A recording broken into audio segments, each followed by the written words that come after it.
find out what was going on. And baby, we don't know whether to pray for Tamar, roll our eyes for Tamar, or do what. Listen, let's get into this, okay? Can y'all hear me okay? Hopefully y'all can. Um, let's get into this because this is an absolute mess. But actually, I'm worried with Tamar because y'all know that Tamar um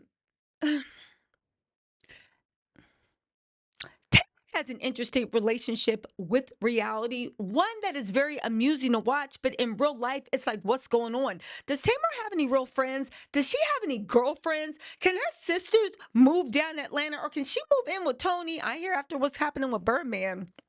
And Tony trying to get that alleged 160 million. I don't know. Maybe Tony needs some company. Okay. If you guys don't know what's happening, Tamar yesterday posted a disturbing Instagram story. Now, because she put it in there, we have to play Nancy Drew woulda do and figure out what's going on. But Tamar posted a very, very disturbing story. What was that story? That actually, you know what? Let's actually read what she said, okay? Now, why I read it, I'm going to actually put up actual images of what happened to Tamar just hours before she met her unfortunate, and I don't even know what to say about that. Um, so here was Tamar. Let me put this video up on here so y'all can see it, okay? Here was Tamar moments before she posted this mess of what was going on with her. Now, I do want to say that the Sun and the Daily Mail literally played her and said 90 singer 90 singer. Tamar didn't even get Love and War till 2012, the late 2010s. But they said 90s singer nearly lost her life. She didn't even get a name, just 90s singer, okay? Now, this is what was going on literally a couple of hours before Tamar's whole world fell apart. Tamar said, I struggled to write this, but everyone keeps calling me. And honestly, I can't even really talk anymore. I'm so weak. I almost died on Sunday. All right. What you are watching is live footage of her hours before her nearly losing her life, according to Tamar. Everyone keeps calling me, and honestly, I can't even really talk anymore. I'm so weak. I almost died. Sunday, I was found. Now, here's the interesting part. Well, let me just read. I was found in a pool of blood from my friend with a face injury. As the days go by, the worse it is. I fractured my nose, lost some teeth, and my mobility. The way I look at life now is totally different. As my health is on the mend, my mental journey begins. Pray for me for real, for real. I don't even know what happened to me. Okay, now a couple of interesting things. This is live coverage of what she was doing just a little while. Now, there are alternate theories, okay? For one, she was rushed to the hospital. Everybody is waiting for the police report to say what's coming up. I got to be honest with you. Some people think Tamar's being dramatic. I do not think that Tamar would be that dramatic and make up a story this serious. Hold on, I don't think that she would be dramatic and would make up a story this serious about what was actually happening to her. But yet and still, it is what it is. Hold on, guys. Let me just get back into this, okay? So where are we at, right? Tamar has Tamar was out. She was out with Funky Geneva. We're gonna hear what he has to say. I'm gonna tell y'all what the Atlanta streets had to say. But also a little bit of interesting stuff. Since we are playing Nancy Drew What It Do, it's been a slow week. Let's decode what's going on with Tamar. Tamar actually might be in danger. Now, my concern is, did somebody put your hands on you? Did somebody put their hands on you? Did somebody slip something to you? Because one does not wake up in a pool of blank with a fractured nose. There's also the timing of it. This happened Sunday. Nobody was checking on Tamar. No, she had to be to work on Monday. Nobody was worrying about what she looked like. She literally could have just chilled out and just kept this private. This is video of Tamar hours before the tragedy happened at her house. I'm assuming, as you guys know, Funky Geneva spoke about it. Now, listen to this. A couple interesting things. Everybody's assuming that Tamar woke up in a pool of her own it over again. And again, this is a hella typo to make, but it sounds like Tamar might be getting ahead of something that's about to come out. Because listen to what she said.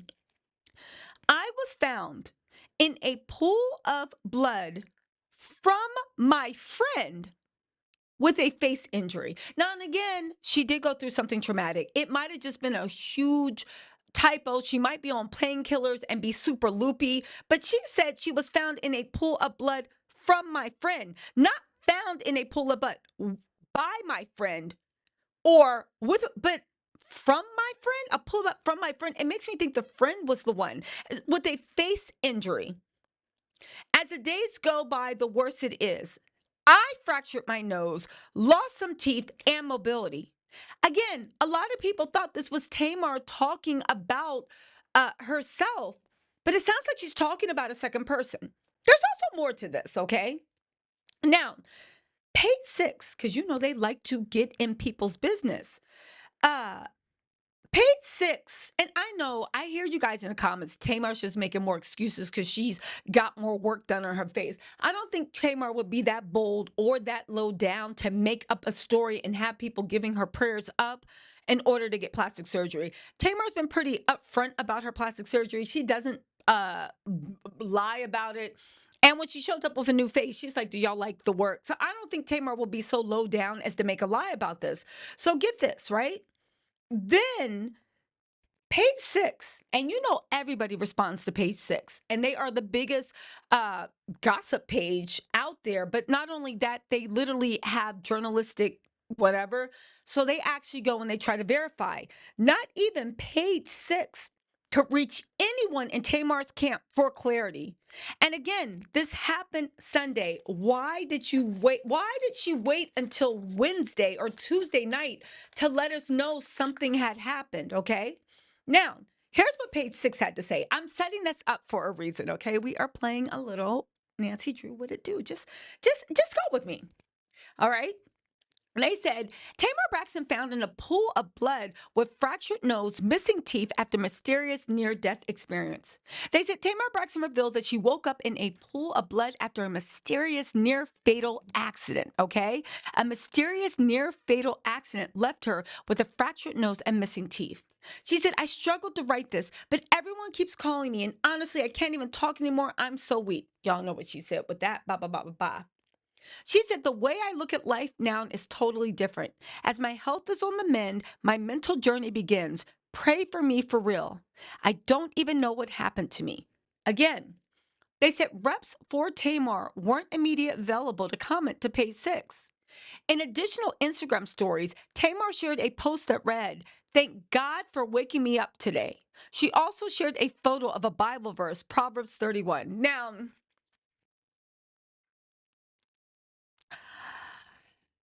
you know how I know. Every time Tamar start posting Bible verses is usually something very messy that she either created or amplified. And now she's calling on the Lord to help mitigate the damage to her life that her own choices have brought her. That's just my opinion. It's my opinion, people. It's my opinion. Okay. They said she also promoted, for those of y'all being like, Tisa, keep Tamar in your prayers, you being cold-blooded. She also promoted a new pre-recorded episode for her series Caught in the Act, which will be released on MTV Tuesday night. So if Tamar is using this to promote her shows, baby, we can talk about it. And again, it's all around weird, but again, this is Tamar we're talking about.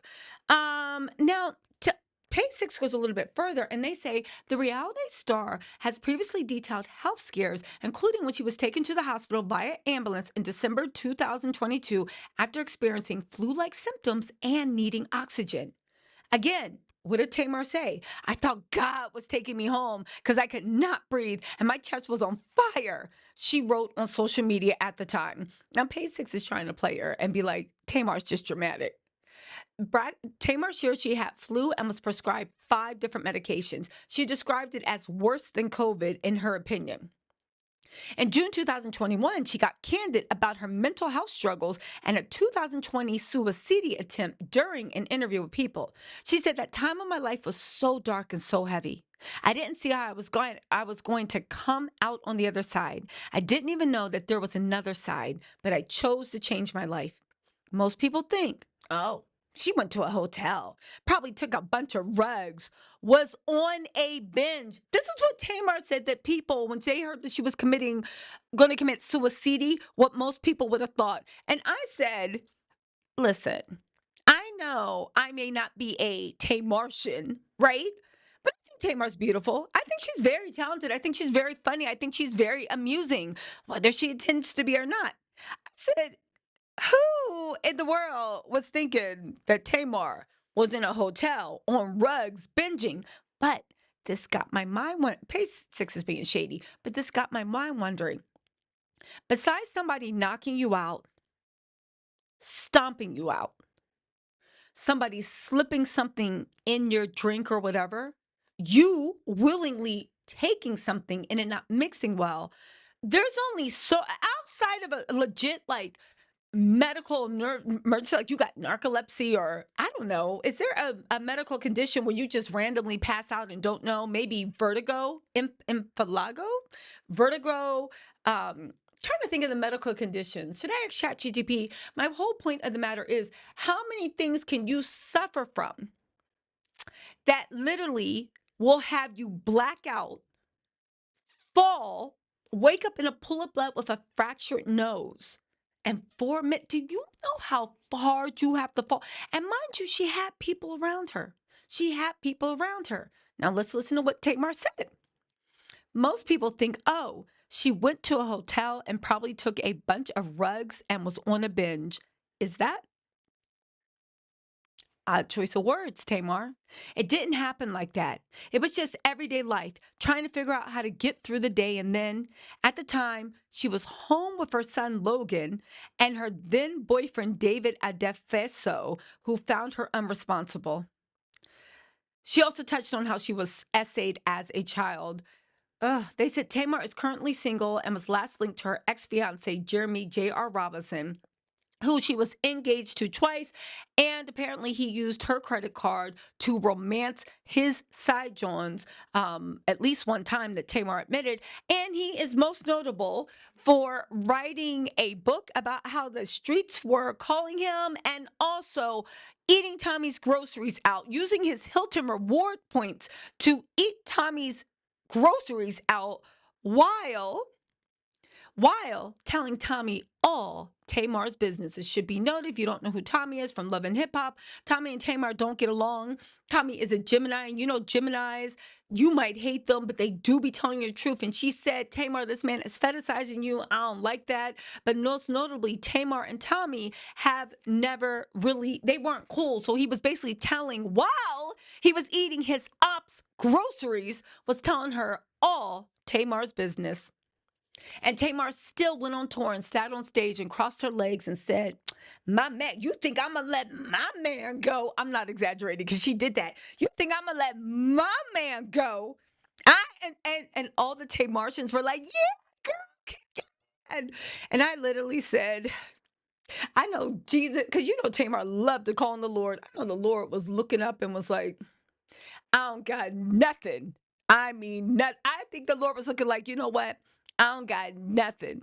I mean, nothing to do with what you talking about. Literally, yeah, you think I'm letting my man go? This is after, right? This is after he ate your arch enemy's groceries out and told your business. And what did Tamar say to that?